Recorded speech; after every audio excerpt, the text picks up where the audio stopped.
इंशाअल्लाह शौबान जो महीनो पूरो थींदो त मथा रमज़ान मुबारक जो महीनो अचे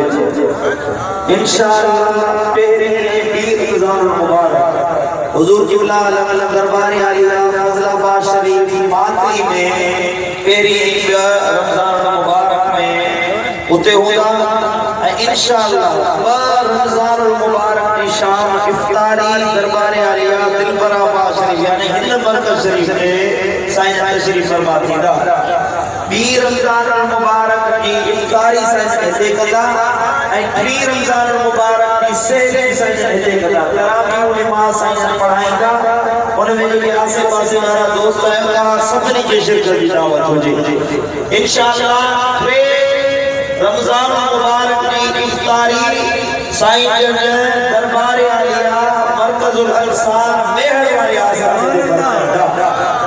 इफ्तारी कंदा तरावीह नमाज़ साईं पाण पढ़ाईंदा सहरी कंदा